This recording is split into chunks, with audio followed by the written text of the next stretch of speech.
हाँ जी मालिक। सो करियर और डिसीजन दो बहुत इंपॉर्टेंट एस्पेक्ट हैं। जब भी हम करियर की बात करते हैं तो डिसीजन मेकिंग बहुत ही इंपॉर्टेंट रोल प्ले करती है। मुझे अपना समय याद आ रहा है कि जब मैंने क्लास 10th पास की तो करियर से रिलेटेड जो पहला सबसे बड़ा सबसे इंपॉर्टेंट डिसीजन मुझे लेना पड़ा वो ये था कि भैया 10th के बाद कौन सी स्ट्रीम आप चूज करने वाले हो। चलो उस पड़ाव को पार करके तो हम आ गए। अब एक और बहुत इंपॉर्टेंट बहुत बड़ा डिसीजन आप सभी के सामने खड़ा हुआ है कि भैया क्लास 12th हो गई है, रिजल्ट्स भी आ चुके हैं और जो भी रिजल्ट आपने जो भी स्कोर किया है उसके लिए बहुत बहुत शुभकामनाएं, बहुत बहुत बधाई। लेकिन अब असली जो कहानी है वो चालू होने वाली है कि भैया अब 12वीं के बाद क्या करने वाले हैं। तो आज का ये वीडियो आपको वो सारे ऑप्शंस बताने वाला है, वो सारे प्रोफेशनल कोर्सेज की जानकारी देगा जो भैया 12th के बाद आपके सामने अवेलेबल हैं। किस बच्चे को कौन सा कोर्स करना चाहिए, कौन सा बच्चा किस कोर्स के लिए सुटेबल है बेसिकली, और मोस्ट इंपॉर्टेंट कि कौन सा वो कोर्स है जो आपको बहुत अच्छी बोल सकते हैं ना फाइनेंशियल एस्पेक्ट में अगर बात की जाए कि कौन सा कोर्स है जो बहुत अच्छी सैलरी या इनकम फ्यूचर में आपको प्रोवाइड कर सकता है। तो आज का सबसे बड़ा जो मुद्दा है वो है sir what after class 12th, कि भैया 12वीं के बाद क्या किया जाए। अब जब भी हम 12th कॉमर्स स्टूडेंट की बात करते हैं और 12th के बाद क्या किया जाए इसकी बात करते हैं तो सबसे पहला कोर्स जो आपके और हमारे दिमाग में आता है वो है sir chartered accountancy course, the CA of India. So भैया पहला ऑप्शन मैं भी आपके लिए लेकर आया हूं वो है sir CA, chartered accountancy. Commerce का बच्चा जो बहुत बहुत बोल सकते हैं ना प्रेस्टिजियस कोर्स की तरफ देखता है, कॉमर्स का ऐसा कोर्स जो बहुत ही वैल्यू डिजर्व करता हो, तो कॉमर्स का सर पहला कोर्स आफ्टर 12th जो आपके सामने है वो है सर सीए। अब जिस बच्चे को फाइनेंस में इंटरेस्ट है, जिस बच्चे की अकाउंटेंसी थोड़ी बहुत मैं बोलूं ना compare to average student strong है, 11वीं 12वीं में आपने अकाउंटेंसी में अच्छा परफॉर्म किया है, आपको नंबर्स बहुत अच्छे लगते हैं, आपका प्रैक्टिकल सब्जेक्ट बहुत स्ट्रांग है, तो भैया आप सीए कोर्स को ज्वाइन कर सकते हैं। अब सीए कोर्स ज्वाइन करने के बाद, सीए बनने के बाद क्या क्या अपॉर्चुनिटीज हैं, आप कहां कहां अपनी सर्विसेज दे सकते हैं, कहां कहां काम कर सकते हैं, भैया इसके लिए मैंने आपके सामने कुछ ऑप्शंस रखे हैं।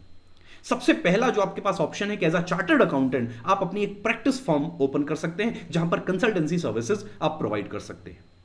जो सीए की बिग 4 फर्म्स हैं उनको उनमें आप ज्वाइन कर सकते हैं, एज अ एम्प्लॉय आप वहां काम कर सकते हैं। एमएनसीज हैं, बैंक्स हैं, पीएसयू कंपनीज हैं, यहां पर भी सर भर भर के opportunities as a chartered accountant आपके लिए अवेलेबल हैं। किसी भी कंपनी की अगर बात की जाए तो CFO, financial analyst, tax consultation and most important sir internal auditor की ये पोजीशंस हैं जो आप किसी भी कंपनी के अंदर भैया बिल्कुल ले सकते हैं। आप अपनी कंसल्टिंग फर्म भी स्टार्ट कर सकते हैं, ऑडिटिंग फर्म स्टार्ट कर सकते हैं। तो ये कुछ करियर अपॉर्चुनिटीज हैं जो सीए बनने के बाद भैया आपको मिल सकती हैं। आगे बढ़ते हैं सर, फायदे क्या क्या है, या बेसिकली बात की जाए कि सर सीए में क्या क्या वो चीजें हैं जो चार चांद लगा देती हैं। तो देखिए रेस्पेक्ट नो डाउट बहुत बहुत इमेंस रेस्पेक्ट है, डिमांड बहुत हैवी है, सो डिमांड की सर कोई दिक्कत नहीं है। आपका बहुत स्ट्रांग नॉलेज हो जाएगा फाइनेंस में, लॉ में, टैक्सेशन में, और मैंने बात की थी सर सैलरी पैसा तो बेहतरीन है, जबरदस्त है, कोई दिक्कत नहीं है। करियर अपॉर्चुनिटीज की बात की जाए तो ना केवल इंडिया में बेटा इसका ग्लोबल रिकॉग्निशन भी है। बहुत सारी कंट्रीज हैं जहां पर as a chartered, as a Indian chartered accountant आप बेटा काम कर सकते हैं। तो ये था सर पहला कोर्स जो हर 12th का बच्चा, कॉमर्स का बच्चा सोचता है करने का, या पहला ऑप्शन जो अवेलेबल रहता है वो है सर चार्टर्ड अकाउंटेंसी सीए। इसके बाद अगर कोई बच्चा ऐसा बोल रहा है कि सर मेरा प्रैक्टिकल सब्जेक्ट उतना स्ट्रांग नहीं है, या मुझे थ्योरी पढ़ने में मजा आता है, मुझे आगे जाकर मैं सोचता हूं कि मैं एज अ कंप्लायंस ऑफिसर काम करूं, मैं किसी भी कंपनी के जो रेगुलेटरी कंप्लायंसेस हैं उनकी रिस्पॉन्सिबिलिटी लूं, तो भैया आपके लिए कोर्स बनाया गया है जिसका नाम है sir company secretary, CS. After becoming CS क्या क्या अपॉर्चुनिटीज हैं सर, मैं बोलूं सर मेजोरिटी बात की जाए अगर लिस्टेड कंपनी की बात करें तो लिस्टेड कंपनी में तो भैया कंप्लायंस ऑफिसर जो एक पोजीशन होती है भैया उसके लिए सीएस जो होता है वो अपॉइंट किया जाता है। तो लिस्टेड कंपनी, अनलिस्टेड कंपनी में एक बहुत अच्छी अपॉर्चुनिटी है। आपको एक कॉर्पोरेट कंप्लायंस ऑफिसर की डेजिग्नेशन दी जा सकती है, आप लीगल एडवाइजर हो सकते हो, कंसल्टेंट हो सकते हो, और just like an CA as a CS आप भी अपनी प्रैक्टिस फर्म बेटा स्टार्ट कर सकते हो। आपके अगर रोल्स की बात की जाए तो stock exchange, SEBI, ROC, NCLT, law firms, government and PSUs, इसमें बहुत ही इंपॉर्टेंट रोल हो सकता है एज अ कंपनी सेक्रेटरी। तो ऐसा बच्चा जो थ्योरेटिकली बहुत स्ट्रांग है, जिसको लॉ में बहुत इंटरेस्ट है, जिसको सर कहीं ना कहीं लॉ में कंप्लायंस ऑफिसर बनने की इच्छा है, सर लॉ में कंसल्टेंसी देने की इच्छा है, तो भैया वो सीएस कोर्स की तरफ बिल्कुल जा सकता है। आगे ऑप्शन क्या है सर? देखिए सर, क्यों सीएस हमें चूज करना चाहिए? अगेन कॉर्पोरेट सेक्टर की बात की जाए, स्पेशली लिस्टेड और अनलिस्टेड कंपनीज की बात की जाए, तो डिमांड बहुत हाई है, क्योंकि कंप्लायंस रिक्वायरमेंट बेटा बहुत ज्यादा है किसी भी कंपनी की बात की जाए, और कंप्लायंस के लिए जो सबसे कॉम्पिटेंट पर्सन माना जाता है वो सर सीएस माना जाता है। आपको कंपनी लॉ का, गवर्नेंस का, सेवी का बहुत ही इनडेप्थ नॉलेज होने वाला है। यहां पर भी ऑल्दो आपको टैक्सेशन पढ़ाया जाएगा, ऑडिटिंग पढ़ाया जाएगा, बट उसका इनडेप्थ नॉलेज सीएस में नहीं दिया जाता है। रिस्पेक्टेड प्रोफेशन है, कोई दिक्कत नहीं है सर, रिस्पेक्ट तो ऑब्वियसली बात है सर, बहुत हाई है। और आप एज अ सीएस इंडिपेंडेंटली भी वर्क कर सकते हो अपनी एक प्रैक्टिस फर्म को ओपन करके। तो पहला ऑप्शन सीए था, उसके बाद सीएस। अब आ जाते हैं सर इसके ही जैसा एक और, CMA, cost and management accountant. देखिए मैं बोलूं सीएमए और सीएमए का अगर सिलेबस देखोगे, सीए और सीएमए का सिलेबस देखोगे तो अप्रोक्सीमेटली बहुत ज्यादा कोई डिफरेंस नहीं है। बस सीएमए में जो नॉलेज आपको प्रोवाइड किया गया वो ज्यादा जो इनडेप्थ नॉलेज है वो कॉस्टिंग का नॉलेज है। अगर कोई बच्चा जॉब करने का सोचता है या करियर अपॉर्चुनिटीज देखता है कि सर मुझे किसी इंडस्ट्री में जॉब करने का मुझे इंटरेस्ट है जहां पर मैं कॉस्टिंग कैसे निकलेगी प्रोडक्ट की, कॉस्ट कटिंग कैसे की जाएगी, ये सब मुझे करना है, तो भैया आपके लिए बना है एक कोर्स जिसका नाम है सीएमए। ये देखिए सर, करियर अपॉर्चुनिटीज क्या है आफ्टर बिकमिंग सीएमए। तो cost accountant, financial analyst, budget planner जो होता है वो, इंटरनल ऑडिटर, मैनेजमेंट कंसल्टेंट। आप भी एज अ सीएमए एक अपनी प्रैक्टिस फर्म, जॉब कहां पर मिल सकती है सर आपको? मैन्युफैक्चरिंग कंपनीज, मैंने जैसा बोला बिग फोर में भी रहती है बेटा, और गवर्नमेंट जो पीएसयूज हैं लाइक भेल है, आईओसीएल है, एनटीपीसी है, यहां पर भी आपको बिल्कुल आराम से बेटा जॉब मिल सकती है। और आपका जो वर्किंग एरिया रहेगा, as I said earlier, cost से रिलेटेड जो काम होते हैं, नए प्रोडक्ट लॉन्च हो रहे उसकी क्या कॉस्टिंग होनी चाहिए, कॉस्ट कटिंग कैसे की जाए, ये सारे जो काम होते हैं वो सीएमए के होते हैं। अब आप बोल रहे हो सर सीए, सीएमए मुझे तो एक जैसे ही साउंड कर रहे हैं, तो आपकी इस परेशानी को सॉल्व करने के लिए मैंने एक कंपैरेटिव टेबल बनाई है। इस टेबल को आप आराम से देख लीजिएगा, मैंने मेजॉरिटी चीजें बेटा सारी इसके अंदर कवर कर रखी हैं जो आपको डिसीजन लेने में हेल्प कर सकती हैं। आगे बढ़ते हैं सर, अभी बहुत ज्यादा जो ट्रेंड में है वो है sir CFA, chartered financial analyst. मैं बोलूंगा सर वो बच्चा जिसको नंबर्स में बहुत इंटरेस्ट है, जिसको शेयर, सिक्योरिटीज, स्टॉक एक्सचेंज में बहुत इंटरेस्ट आता है, तो भैया वो सीएफए के लिए जा सकता है। सीएफए सर ग्लोबल अगर बात की जाए तो बेसिकली फॉरेन एक कोर्स है। हाँ जी साहब, तो अगला कोर्स आ जाता है सर सीएफए। तो अब ऐसा कोई बच्चा है जिसको फाइनेंशियल स्टेटमेंट्स पढ़ने में बहुत मजा आता है, स्टॉक मार्केट में बहुत इंटरेस्ट है, अगर बात की जाए रेशियो एनालिसिस, इसमें बहुत मजा आता है, मतलब अल्टीमेटली आपका इंटरेस्ट फाइनेंस की फील्ड में ज्यादा है, तो वो बच्चा बेटा सीएफए कर सकता है, चार्टर्ड फाइनेंशियल एनालिस्ट।